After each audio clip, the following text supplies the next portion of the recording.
Mari kita tunjukkan. Jadi sebelum Clan of Dawn, Dennis marah tepuk tangannya. Let's go to the land of Dawn. Yup, itu dia. Semangat yang masih membara dan seperti biasa Jawhead. Smart Missile lah yang akan membantu cepatnya pattern farming dari tiap-tiap jungler yang bersama dengan Jawhead itu sendiri. Balik lagi menuju ke landing, ya pattern seperti biasa. Ini akan bermain lebih agresif harusnya. Yap. Kenapa? Karena mereka pede banget ada Jawhead di early. Yap. Nah, kalau misalnya Jawhead di early ini akan ngebuat Idok akan menjadi bangsa. Karena kalau udah main di arah mid atau level 4 ke atas, Idok bisa jadi malah petaka. Yap, cuman masalahnya untuk melemparkan Idok ataupun Idok yang akan menjadi orang terdepan terus-terusan ini bukan menjadi pilihan yang baik juga. Dan seperti inilah penampakan dari XP Lane ya, masih adu mekanik aja. Ya kalau ini akan agak bonyok sih ya, sampai turtle lah bisa kita bilang. Nah tapi kalau ngomongin di arah Godland, nah ini belajar dari Kelra loh. Gue sempat lihat Kelra itu dia nggak pernah ngabisin Rhapsody-nya. Yap.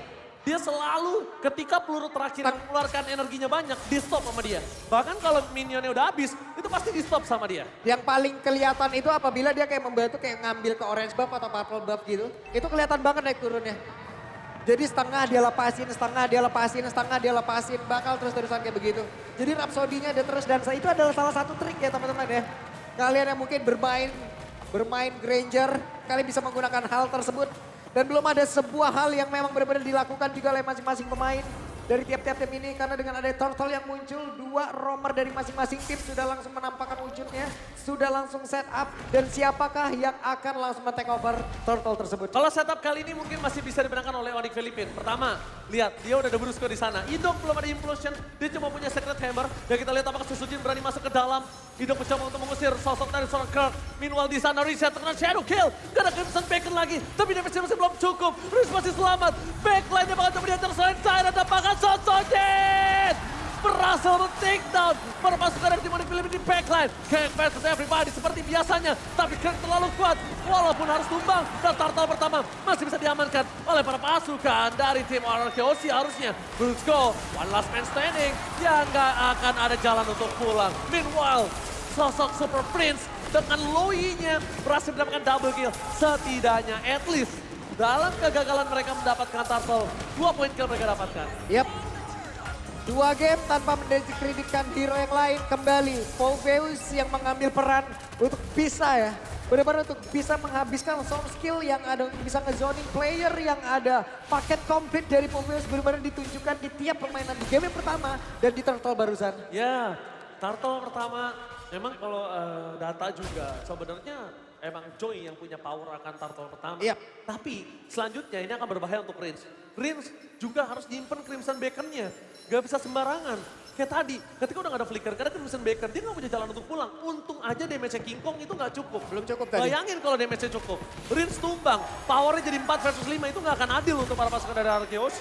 Oke. Ini masalah Idok sekarang punya flicker. Idok mau ciptain sebuah momentum ini bisa banget. Secret Hammer-nya berhasil Ji.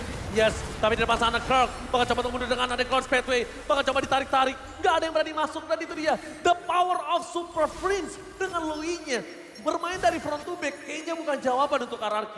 Yap, terlalu beresiko juga Gue kalau gak tadi. menyarankan sih untuk RRQ bermain dari front to back kayak gitu. Flanking adalah jawaban untuk seorang Super Prince sih menurut gue. Terlalu berbahaya juga di depan umum tadi emang benar-benar kalau mau ngambil high loss. Walaupun tadi belum ada implosion yang keluar, belum ada flicker yang keluar. Modal dengan Secret Hammer, source damage dari rekan-rekannya juga belum cukup tadi. Gak mau dipaksain sebuah pemilihan keputusan yang cukup baik dari RRQ barusan. Yes, yes. Tapi kalau kita melihat kondisi dari RRQOC, mereka kali ini benar-benar ngasih waktu untuk sosok Toy di head to head di arah mid to the late game. Mungkin Toy ini bisa menjadi jawaban. Karena ngomongin dari Kelra, selama dia Sky Pisternya nggak aktif banget, nggak benar-benar stucknya banyak, itu Kelra juga bakal akan sulit untuk bisa mengembangkan seorang Idok ataupun seorang Tyrant. Ini pemilihan cukup berani juga loh dari Toy. Toy-nya emang benar-benar ingin mengamankan ke arah flicker loh. Ya. Benar-benar mau flicker. Karena kalau ngomongin ke arah Purify, sebenarnya ini jawaban untuk gimana caranya Toy untuk bisa masuk ke dalam sih. Dia nggak berani lewat depan, dia nge-flank lagi, posisi terbuka. di arah Turtle. Brusco memberikan jawaban. Dairon mencoba melakukan zoning out, membuat Brusco mengeluarkan Unstoppable Force-nya, tapi ditahan benar dengan sangat maksimal dan mengarah ke mencari Sonsojet. Berhasil mendapatkan satu poin kill atas King Kong kembali. Membuat para pasukan dari tim Mararkyoshi mendapatkan keuntungan bahkan Sonsojet. Double kill dan Super Priest terperangkap. Bakal coba di take down. Ter-take down Super Priest. One last hit. Berhasil dimakan. Tapi jangan lupakan Mapulung. Satu buah poin kill didapatkan Kelra. Aktif dari Sky Piercer-nya. Bahkan membuat para pasukan dari Onyx Philippines udah punya jawaban untuk seorang Kelra. Begitu panjang team fight yang terjadi diawali lagi oleh Dairon. Benar-benar diawali oleh Dairon. Dairon tidak menyelesaikan begitu saja, tapi dia akan terus-terusan menemani. Dan tadi Rins lah yang menjadi satu positif untuk bisa mengatakan damage. Dan sekarang ada semua hal lagi yang dilakukan. Unstoppable Force-nya dan ada satu hal yang membuat No. Terlalu bersemangat, shutdown 2 kali tumbang dari King Kong. Dibayarkan dengan satu shutdown Susujin. It's totally worth it. Dan bakal di depan sana Brusco. Langsung coba di teleportation dengan Super Prince Tour and Travel karena bottom lane. Untuk coba melakukan cover terhadap Kelra. Karena melihat kondisi Kelra yang sangat owning. Ini berbahaya banget sih untuk para pasukan dari tim Mararkyoshi. Jadi dia mulai agak concern ke arah Kelra. menjadi hal yang sangat-sangat cukup berimbang jadi ini. Dari perolehan tadi network yang cukup banyak loh networknya tadi. Dan sekarang hanya bertelepon sekitar 1100 dan ada kesempatan lagi di bagian bawah. Tapi Kelra. Itu dia Kelra. Sekali dari Sky Piercer-nya udah aktif, udah menyala. Dia bakal langsung mengeluarkan jurusnya. Dia langsung ada shadow kill ke arah tengah dan Riz. Crimson Bagel save the day for this time. Dairon sedikit melakukan cover terhadap sosok seorang Riz. Bayangkan gak ada Dairon. Itu sekalipun ada absorb damage dari Crimson Bagel itu gak akan berguna. Dan ini dia, satu sosok orang yang cukup mengerikan harusnya. Dari tim Mararkyoshi udah mulai paham harusnya kalau Kelra dengan Granger, dia safety banget mainnya. Yep. Pasti ada di ujung berung dia. Di ujung burung. Cuman masalahnya sekarang Toy juga ya. Toy bisa dibilang dari sisi leveling Toy sangat-sangat baik sekali. Dia bisa mengamankan begitu banyaknya juga dari wave minion yang ada. Dan sekarang mereka yang memfokus lagi di area Death Turtle-nya. Barusan dengan Lantern Flare yang memang keluarkan ini dia. Hitung blessing duet from Toy. Memporak-porandakan backline para pasukan dari tim Onyx Philippines. Sosojin mencoba untuk melakukan eksekusi. Tapi Rinsya langsung melakukan following damage. Berhasil mendapatkan curve. Membuat para pasukan dari tim Mararkyoshi mendapatkan 4 point kill. Dan juga bahkan tim Onyx Philippines harus kehilangan turtle mereka. What a implosion from Idol. Finally, momentum hero yang kita tunggu dari Idol sudah memberikan jawaban. Tigreal dengan implosion yang begitu baik mengawali semuanya, menghabiskan 4 player sekaligus. Wah gila, Idol make a move. Gambling yang sangat berani dengan melihat tidak adanya Purify di tangan dari tim Onyx Philippines. Dan ini dia ada instant replaynya. 4 player tadi emang benar-benar semuanya kena. Ada beberapa player mencoba untuk kabur tapi semuanya udah on position gitu. Bahkan pergerakan dari Toy yang mungkin cukup jauh.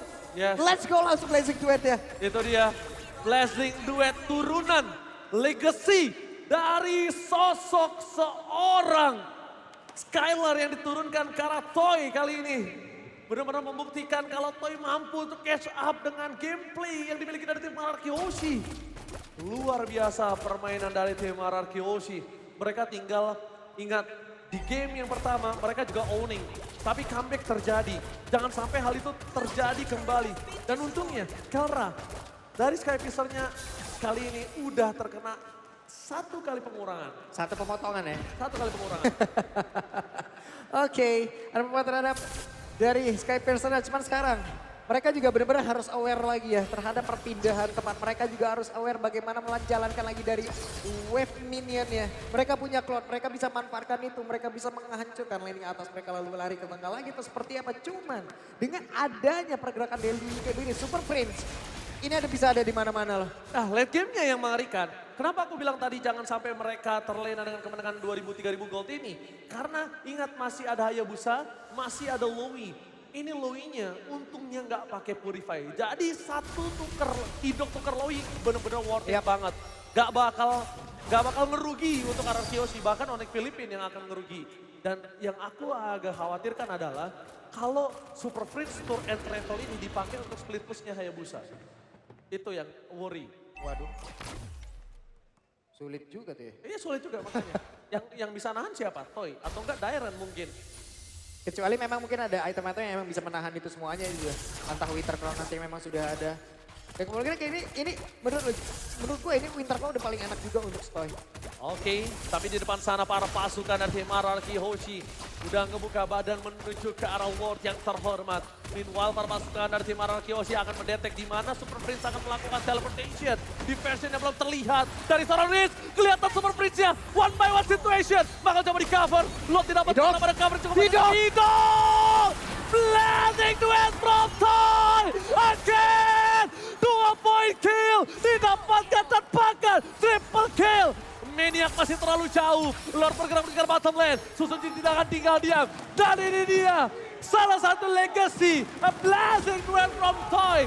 Di following up dengan sangat mahal oleh pasukan tim RRQ Hoshi. Ya, ini dia akibatnya membiarkan pergerakan Idok mencoba untuk bisa mendekat dan Idok berhasil, Idok flicker, Idok implosion. 2 player atau pada 3 player benar-benar tidak bisa melakukan banyak hal. Toy sebagai sang eksekutor dan satu orang yang begitu luar biasa pula. Yes, dan sekarang untuk Super Prince gak boleh lagi berdekatan. Shadow kill menunjukkan seorang Rage ya. Oke. Masih mendapatkan 1 point kill. Setidaknya 1 buah point kill didapatkan oleh King Kong. Walaupun itu tidak terlalu berarti banyak. Dengan gold yang sudah diuntungkan oleh tim RRQ Hoshi. Tapi satu hal yang mereka harus pahami adalah Super Prince gak boleh lagi kedetek. Super Prince gak boleh lagi berdekatan oleh para pasukan dari tim Filipina lainnya. Karena ketika Idok melakukan initiate power, satu-satunya yang menetralisir dengan cepat itu Super Prince. Dan kalau Super Prince-nya kena, jujur Onyx Filipina gak punya power dobrak lagi. Iya, masalahnya dari tadi juga positioning yang dimiliki oleh beberapa damager yang dipunyain oleh Onyx PH. Mereka udah ada di belakang, Ji. Namun di satu sisi mereka membiarkan barisan terdepan dari RRQ Hoshi itu mendekat. Dan itulah yang terjadi apabila ada momentum yang baik, Idok memiliki insting yang begitu mengerikan. Iya. Insting yang dia sangat berani untuk membuka vision, berani untuk membuka badan. Idok mau bonyok, Idok mau ke pick off itu gak masalah. Gak masalah. Tapi soal skill yang dia inginkan, yang dia mau sampaikan kepada pemain Onyx Filipina, yang penting itu sampai dulu. Dan lihat di depan sana, sosok para pasukan dari tim RRQ, mereka melihat di mana Kirk berada, nanti bisa dikeluarkan bersama para pasukan dari tim RRQ lainnya. Mereka memaksa mendapatkan Kirk, tapi yang sudah dipastikan tidak ada Glorious Pathway. Sebenarnya kalau Glorious Pathway aja yang keluar, menurut aku enggak masalah untuk Onyx Filipina. As long enggak revitalize. Karena revitalize ini yang akan sangat membantu mereka di saat adanya pit Lord selanjutnya. Yap, cuman dengan positioning yang begitu baik dari RRQ sekarang ini harusnya ya menjadi sebuah hal yang sangat susah untuk Brusco bisa nge-pick up siapapun. Salah satunya. Sementara sejauh ini, Idok Lane menjadi orang terdepan. Dairen ingin dilemparkan di center bukan hal yang baik. Idok ingin dilempar bukan hal yang baik. Ini yang harus terus dipertahankan oleh RRQ selagi begitu banyaknya damager yang mereka miliki sekarang lagi dalam keuntungan yang begitu besar.